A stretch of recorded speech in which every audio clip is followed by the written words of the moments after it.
Yep. Yes, we can. Yep. Excellent. Okay. Well, thank you for joining me. I'm going to be talking about taking pride in our work, a case study of a UK university, looking at the lived experience of LGBTQ plus staff.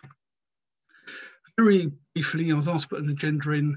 We're looking at why a good workplace experience matters for staff, what it's like, some factors about being LGBTQ plus in the UK, overview of the methodology I use for the case study. I'll go through that briefly. You'll be able to see that from the handout when that gets emailed out to you.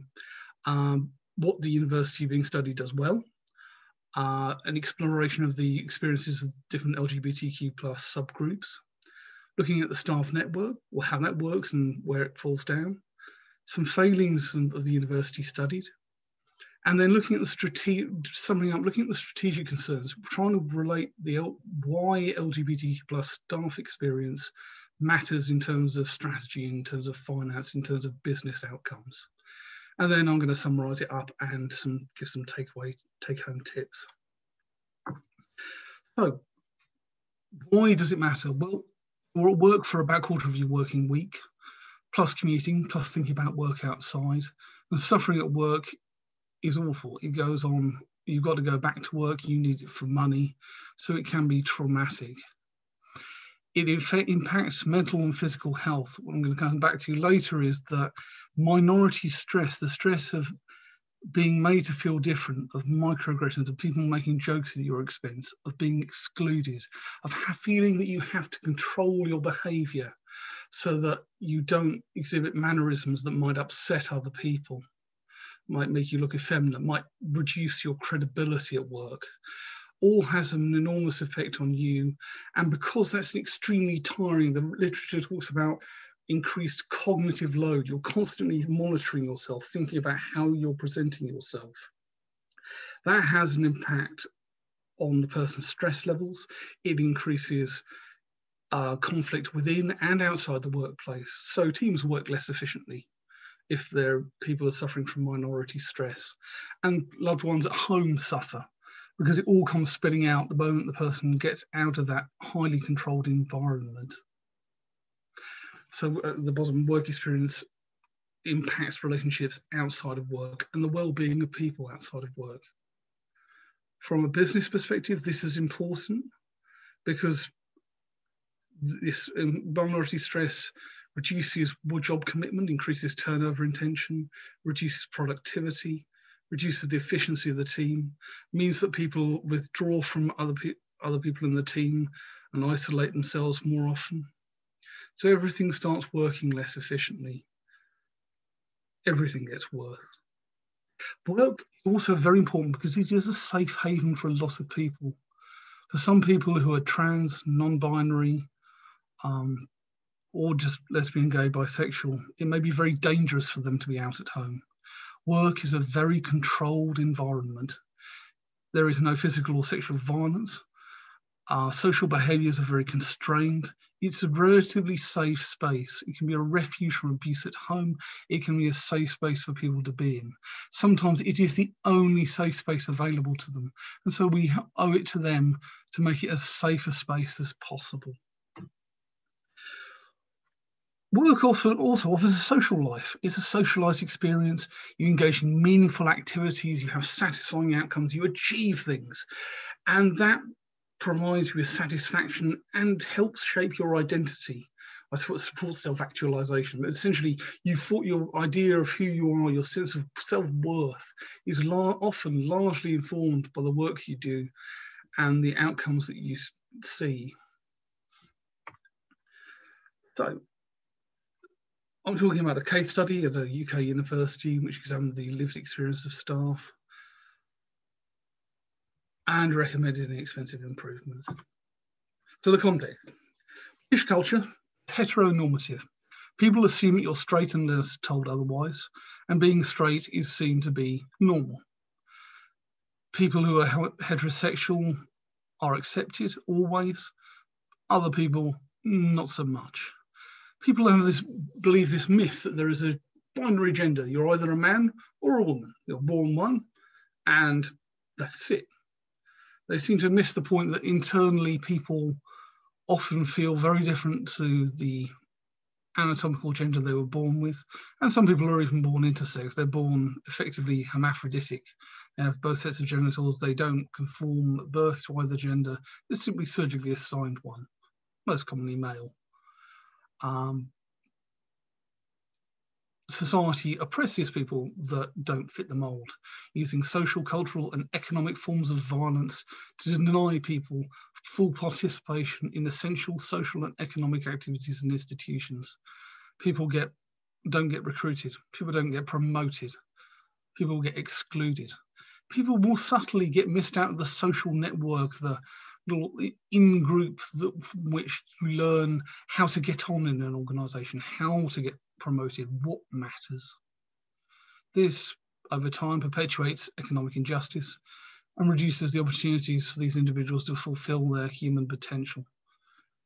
If you don't get promoted, you'll earn less, and people essentially don't get to demonstrate all the things that they're capable of, which is very sad and damaging to society. We need everyone working at their full potential. Now, I want to stress, because I've been fairly sceptical going through this case study, that this is a good institution. It is a conscientious, inclusive employer. So I want to emphasise at the start that this is what good looks like in an employer at the moment. This is a Stonewall diversity champion. It publishes staff and student equality data, though I notice at the moment it doesn't publish LGBTQ recruitment and promotion data, mostly because people are too afraid to submit it. They don't want to be identified with it.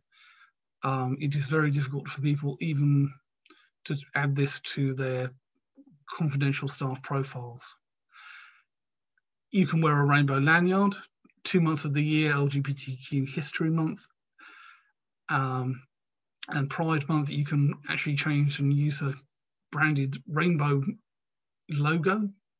There is a staff LGBTQ network, and just about everyone who participated in the case study said that it was a good place to work, or was a much better place to work than other places that they knew. So it was a good place. Very briefly, because I don't want to bore you with methodology, it's a qualitative case study in our analysis, 14 respondents, 14 interviews. I went through, transcribed them, coded up all the answers, and carried out a qualitative analysis. I also looked at the documents that the university produced, the policy documents, and looked at them critically and saw what was missing. And I've worked there for several number of years, so this is also informed by personal experience. All the people sampled came from the LGBTQ+ staff forum because it is otherwise very difficult to identify them. I used purposive and snowball sampling. What that means is basically I went out and invited anyone I could find, and then when I found a group of people, I asked them if they knew anyone who was from small minority groups who weren't in the sample, and went out and actively sought them. That's called snowball sampling. What it ended up with was a sample of 14 people who represented pretty much a cross-section of all the diversity in the university. But there is bias there. They're all volunteers. They all wanted to take part. So that's the breakdown. Pretty much across the board, we have people who are trans, non-binary, cisgender, male, female, gay, lesbian, bi, heterosexual, pansexual, and importantly, one person who was aromantic and asexual. I've talked about that. So, on to the interesting stuff. So what is the experience of these people over time? Well, we see from about 40 years ago, there's very much a culture of Ansofian management. To be a manager, you must be a man's man. If you have a family who are financially dependent on you, and you have somebody else looking after the children, so you're not going to be distracted by having to look after them when they're sick, then clearly you're going to be motivated to spend a lot of your time at work, and are therefore someone who should be considered seriously for a management role. If you were gay, You were not expected to be a manager. You were not encouraged. You were not included in the conversations or put forward for things, or it was never suggested that you take part in projects that would develop you and enable you to take on a management role. Over time, it got better. It's still depending on your role and rank. If you're an academic, it was better than if you were support staff, and the higher your grade in the organisation, the better it was. The case study seems to show that it was about 5 years ago that it really started to change. There was an influx of new policy documents, updates to the equality and inclusion policies. There was a sense of trying to celebrate diversity rather than fostering tolerance. And one wonderful phrase that someone once used was liberal tolerance. You were tolerated before this, and it still carries on. There's still a thread of that, but generally people are more accepted and put forward and can achieve management roles. But there is a suspicion there is still a glass ceiling. And the important thing I want to get across is there's a very patchwork experience. What department you work in seriously can affect your experience of working at the university. As with ethnic minority staff, often downplay the impact of co-workers' comments. Offensive comments are played down because of habituation. You hear it every day, it stops affecting you. And they deny that they work in a hostile environment in order to feel safer, in order to cope.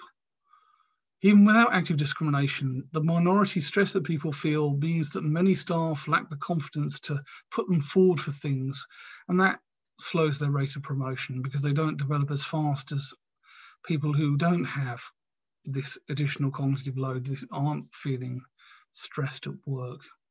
There's a particular problem for bisexual people. Often when they realise that they are bisexual, they go through what's been described in the literature as a bottleneck, or that it takes a lot of effort to come to terms with their new sexuality, and that noticeably slows their career down.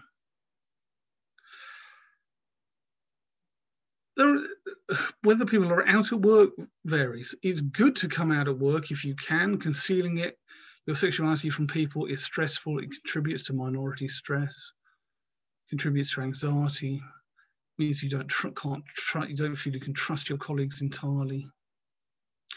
But a lot of people weren't coming out to people beyond their closest work friends because they pick up on discriminatory remarks from others in the office. And the most common reason they gave was they felt it would upset work relations, which is quite sad. They wanted to protect themselves. They wanted to be quietly recloseted because it was the path of least resistance. And anyone who was dealing with someone outside of the university had to don a heteroprofessional persona. This is a new term, heteroprofessional. Like it's the fusion of professional and heteronormative.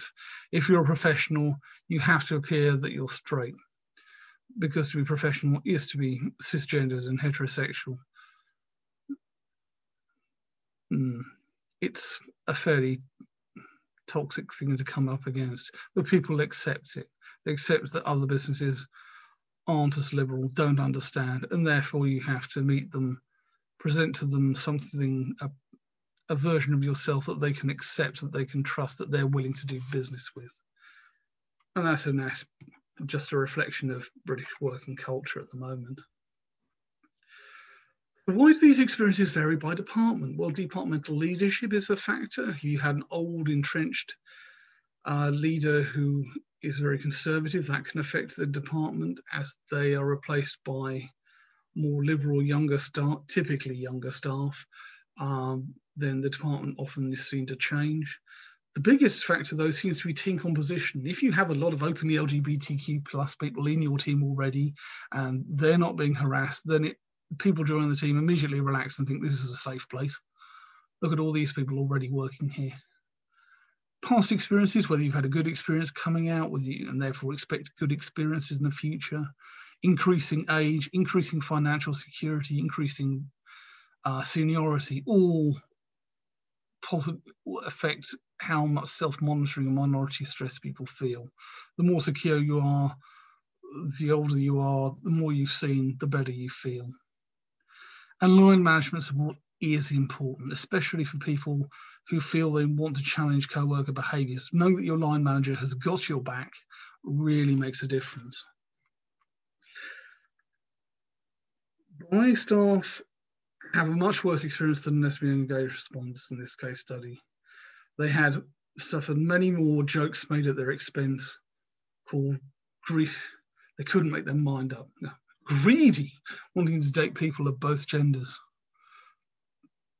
Colleagues also often miscategorised their sexuality by essentially ascribing a sexuality to their relationship rather than to them as people. If they're going out with someone of the same gender as them, well, clearly they're gay, they're a lesbian. If they're going out with somebody of the opposite or married to someone of the opposite sex, clearly they're straight. It's exhausting for a lot of bisexual people to have to try to explain to people that they're actually attracted to people of both genders, even though they're in a long-term relationship or married or whatever to one person. Asexual and aromantic people also are a very overlooked group.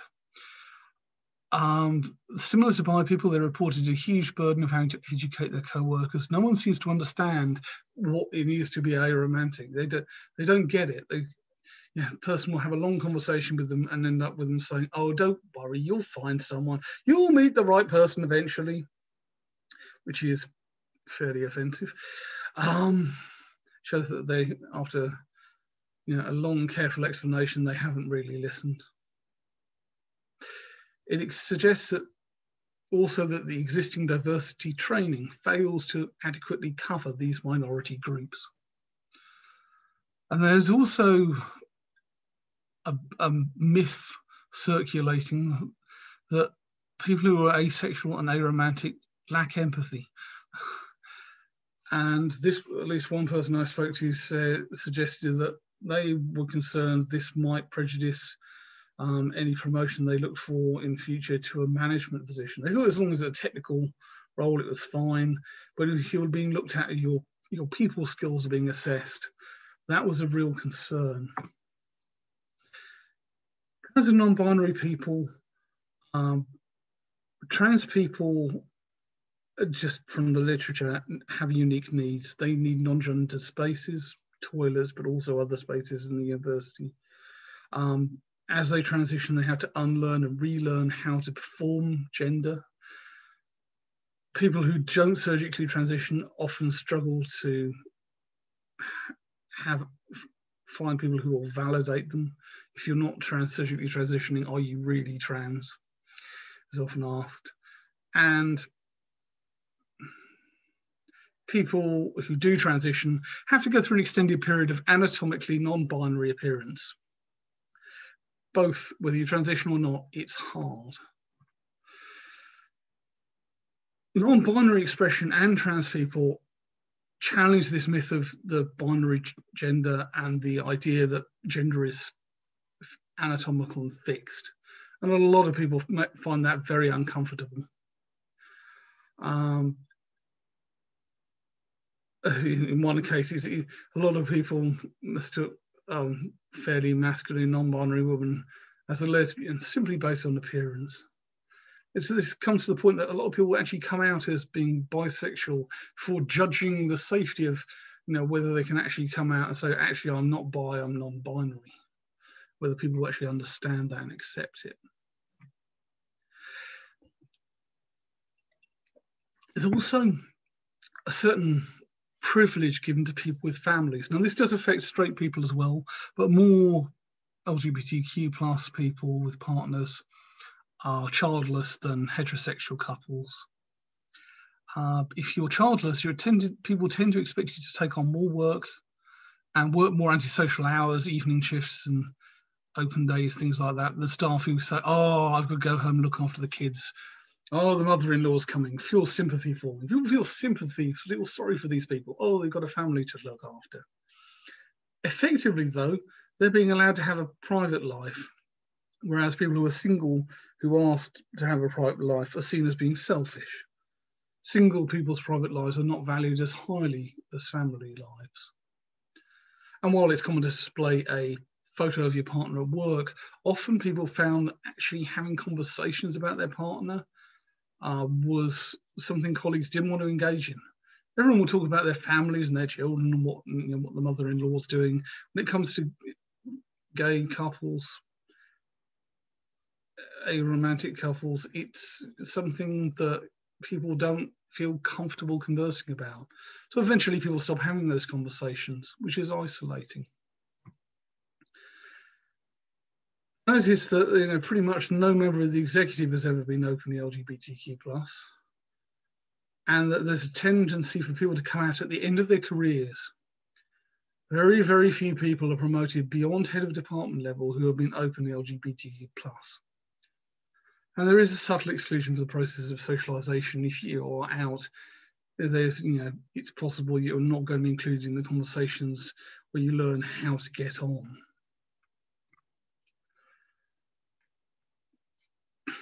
Now, why this is open to debate is a suspicion that the executive are trying to balance a conservative image, which is useful when you're dealing with conservative business partners, with a liberal local image, which is useful for recruiting staff and students. When they have to choose, they tend to choose what's going to protect revenue and income, and that's understandable. But there does seem to be a tension between revenue generation and staff equity in this case. The LGBTQ staff network is widely seen by staff as a signal of an inclusive employer. It connects staff, it gives them a safe space to come out, networking and socialised opportunities, and it means that people can get together and respond to national campaigns and things like that. It makes people feel part of a community. It doesn't support minority subgroups as well. Again, bi, asexual, aromantic, trans and non-binary people feel lost. There's evidence that bi people benefit from having a dedicated sub-network because they can then discuss unique challenges that they face without everyone else wading in and saying and giving ill-informed advice.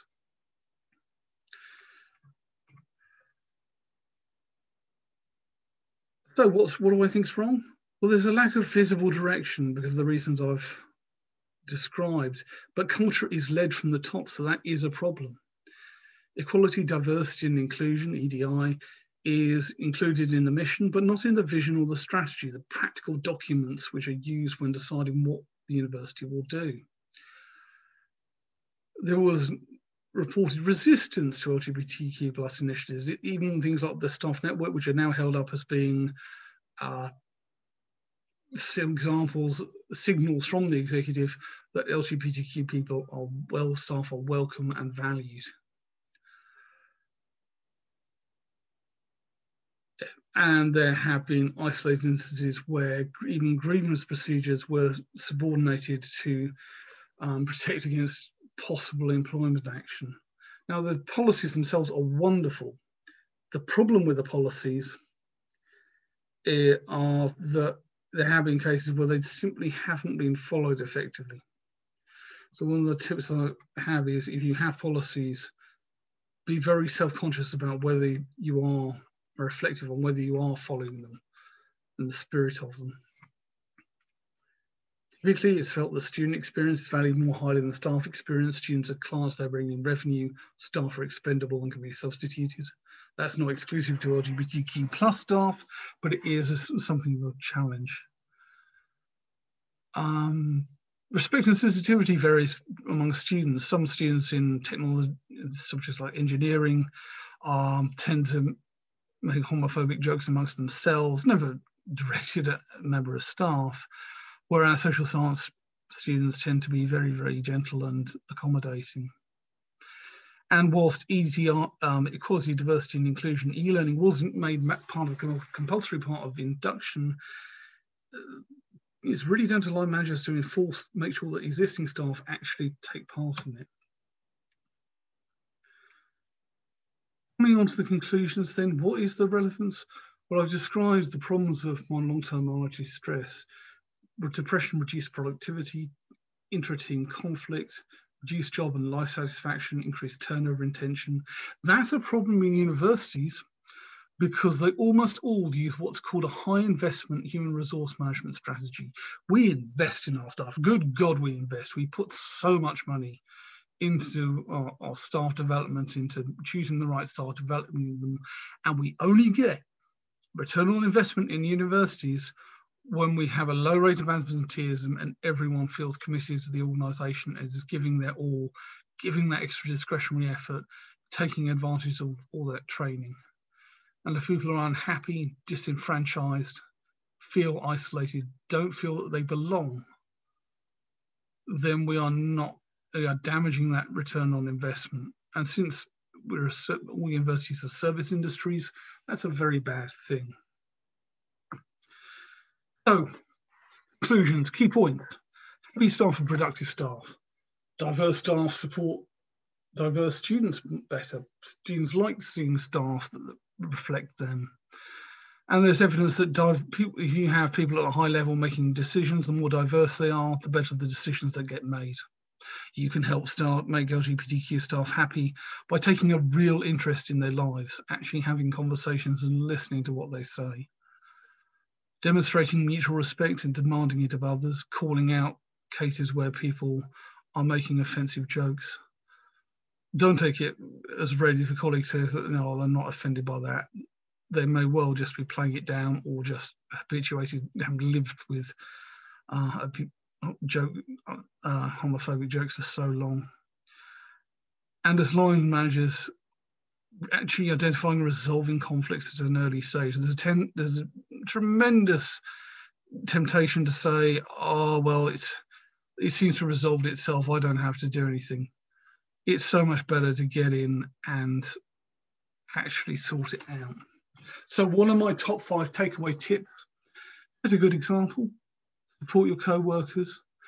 Introduce a mentoring scheme. If there's a problem with LGBTQ plus staff getting to the top of the organisation, it's useful for anyone who has got there to mentor junior staff and help give them advice on how to get up the career ladder.